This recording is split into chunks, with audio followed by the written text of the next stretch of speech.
Copa in Goodfellas, the nightclub. Okay, you and your pinky Come ring. on, Wires. You can't mess that up. You can't mess that up. Go ahead, Jenna. Put that on my list.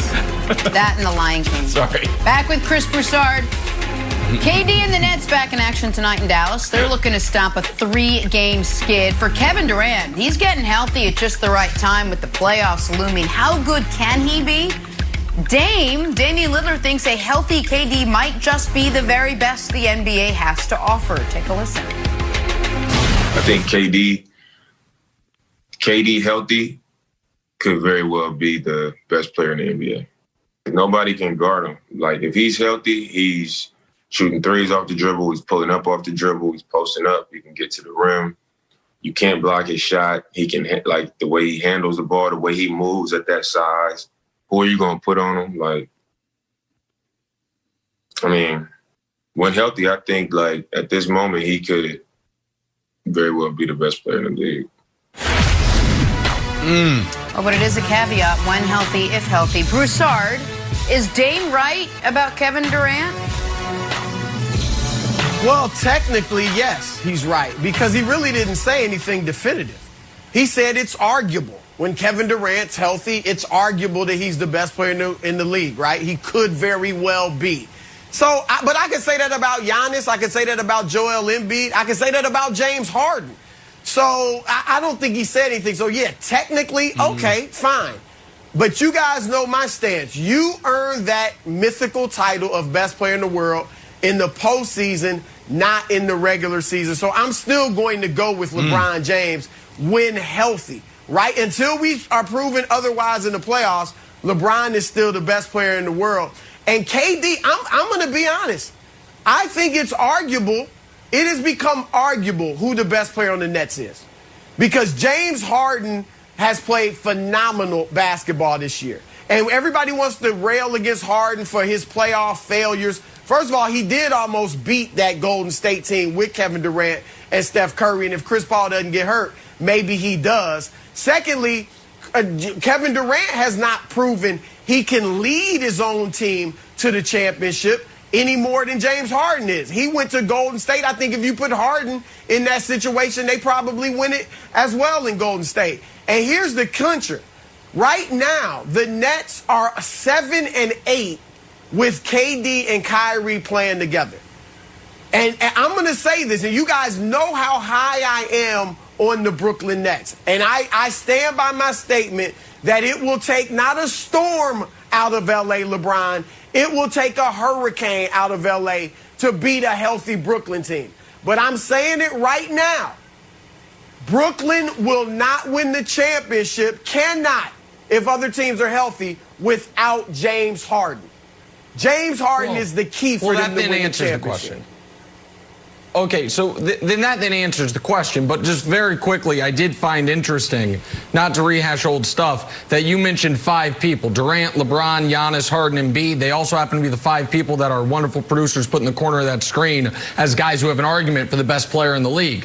You didn't think to mention, our producers didn't think to put in there their prohibitive favorite for the league MVP, Nikola Jokic. So who's disrespecting Jokic now, me or you? Not even including the big Serbian fella. But it's neither here nor there. You just answered the question. If the Nets can't win the title with Kyrie Irving playing the best basketball of his life and with Kevin Durant staying healthy, if James Harden doesn't come back, then Kevin Durant can't be the best player in the league. Because there is no super team to go through. But when there was, 5 years ago, a 73-win team, and you had the actual best player in the league, and who was his best teammate? I remember his name, went to Duke. Oh, it's Kyrie Irving. They won that series.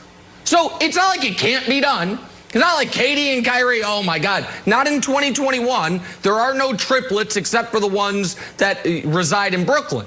So if the belief is, Wilds, that you've got to have Harden for the Nets to be able to win the title, then that answers the question. And that's not me disrespecting Kevin Durant. I think Kevin Durant is sensational. I think Kevin Durant has a better argument for best player. Let me rephrase it. I think Kevin Durant is clearly the best player on his own team. I do think he's better than James Harden. But if the belief is the Nets have to add another MVP to the mix when they already have KD and Kyrie in order to win the title, then obviously he's not the best player alive. So, like, to me, that answers the question itself. So I'm going to go off the board here, and Broussard mentioned it, but if we look at the corner graphic, there's one guy who's healthy pretty much all the time, had a little knee injury, and one guy who is probably can get better and better. There's also one guy who is the back-to-back reigning MVP that no one wants to talk about. Obviously, Brandon, it's Giannis, and I think that Broussard and Nick are right. That postseason success defines who gets to wear the crown, even though Giannis occasionally crowns himself with an invisible crown in the regular season. That's neither here nor there. That's why I think it's incumbent that Giannis needs to win the trophy. He's got to win, bring home old Larry O.B. He has to, because you can't win back-to-back MVPs. You can't lead your team to great regular season success. You can't crown yourself with an invisible crown and then have your name left out of the conversation on who's the best. When you got two aging guys who are better yesterday than they are tomorrow, one of which has a high ankle sprain, the other one who is just constantly battling Achilles and we're always worried about. So I think this is a challenge to Giannis and shows how much pressure there is on him to win the championship this year.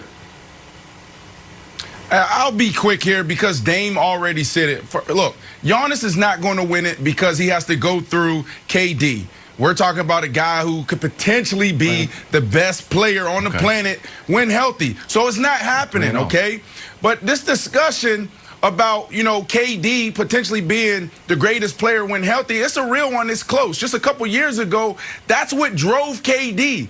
That was his thing. I want to be known and considered as the best player on the planet. I am the best player on the planet. He said it. And this dude, you know, he's unguardable. He's probably, if you go through the history of the NBA, he is probably the #1 most unguardable player out there. KD is that. We're talking about damn near 7 feet, the way he handled the ball. I mean, it's everything Dame already said. You can just re-roll that if you want to. So Nick, yeah, he's right there with LeBron, but LeBron does have this slight edge because LeBron brings a little bit more to the table. It's similar to that CP3 discussion we just had with Chris earlier in the show. He makes everybody better. He plays defense, his leadership, everything that he brings to the table outside of just scoring the basketball is why LeBron James has the edge. Well, and I think, listen, I obviously agree with all that, and I also think it's not disrespect to Kevin Durant. I do think Kevin Durant's the second best player in the league. I think Kevin Durant, when the chips are down, is better than Giannis, is better than Embiid, is better than Harden, is better than Chris Paul, is better than Steph. I have to include Jokic, is better than Jokic. Like, I think LeBron's the only guy I would rather have in a playoff series. But Broussard, this discussion, and I know KD says he's now like evolved past caring about this stuff, and I don't know Kevin Durant. He and I had a very nice exchange on Twitter a few weeks ago that I thought was nice, a little healing moment, at least for me, because he and I have had our rough patches, but I don't know him personally at all, so I can't pretend to be able to get in his head. I thought it was good. I was happy with it. But if he does still care about this stuff, Broussard, then he handicapped himself once again by advocating for the Harden move. Because when he went to Brooklyn, I thought, and I don't, no, and I'm not, this is not an attack. I promise it's not an attack. It's just a pragmatic, I think, reality of the situation. When he went to Brooklyn, I thought, okay, you are leaving a situation that is perfect for winning because you have quenched that thirst. But what you haven't quenched the thirst of is winning a title on a team that you are the unquestioned centerpiece of. And as great as Kyrie is, nobody thought Kyrie was going to be Batman and KD was going to be Robin. Everyone knew what it was. But advocating to bring in a guy who has as many league MVPs as you, I think as many scoring titles as you, or at least it's close, and a guy who, like you just said, smart basketball people might say, he's actually a little better. I think it... Now he's in Golden State all over again. Not quite, because they haven't won a ring, but where it's like, if they win and Harden's there, who's the best guy? And I think that's an odd spot for Kevin Durant to find himself in again because it's of his own making. No, I agree with you. And I communicate with Durant here and there. And I don't think he's really that worried about it, or at least I think he's trying to move past worrying about what his legacy is and all that. Because you're right, then you don't bring in James Harden. But here's what I'll say about KD. And Brandon, you said it as far as him being this all-time great scorer and shooter, and arguably the best, because he is unstoppable as a 7-foot jump shooter and perimeter player, has to handle all that. But what he doesn't do all of the things that a LeBron James does. I mean, they both rebound fairly well, though LeBron's a little better. LeBron was a better defender. LeBron, is obviously a better passer, has better court vision. I think it's similar with James Harden. Like, KD, he's certainly not one-dimensional because he can handle, can facilitate to some degree, and is very good defensively. But James Harden, I'm not trying to say he's definitively better than KD, but James Harden can score as well as KD, not as efficiently, but he can score as much, and he is a world-class facilitator. He's not a guy that can run the offense when you need him to. He is a guy that is an awesome point guard and playmaker, as well as an awesome scorer. So offensively, he can do more than KD. And that's where the argument for these other guys comes in. KD is just more of a scorer, whereas Harden is more versatile.